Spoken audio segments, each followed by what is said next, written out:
Dans un communiqué de presse publié vendredi, le coordonnateur adjoint de Wakita en section politique, Youssouf Ahmad Ousmane, a dénoncé l'usurpation de l'identité de son organisation, orchestrée dans le but de nuire à leur crédibilité. Il condamne fermement cette usurpation récente et affirme que Wakita en section politique n'a aucun lien avec la demande de marche pacifique prévue le 24 janvier 2025, dénonçant cette manipulation inacceptable.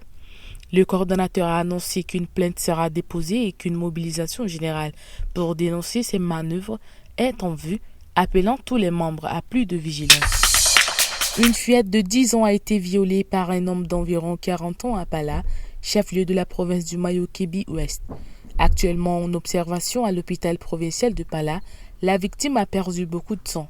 Le présumé violeur est quant à lui entre les mains des autorités militaires. En ce début de l'année 2025, 4 cas d'agression sexuelle ont déjà été enregistrés à l'hôpital provincial du Pala, selon nos confrères du journal Le Visionnaire. Un incendie d'origine inconnue a ravagé tôt ce samedi matin aux environs de 6 heures, 3 restaurants et une alimentation dans le 8e arrondissement, près du rond-point à Mama.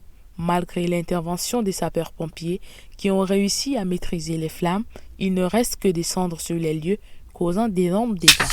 Le ministre de l'Environnement, de la Pêche et du Développement durable, M. Hassan Bakit Damous, a rencontré le président directeur de la firme pétrolière CNPCIC et son équipe le 24 janvier. Les deux personnalités ont échangé des vœux avant d'aborder plusieurs sujets, notamment les relations de collaboration entre le ministère de l'Environnement et la CNPCIC, le partenariat, le reboisement ainsi que le respect des terres et lois environnementaux.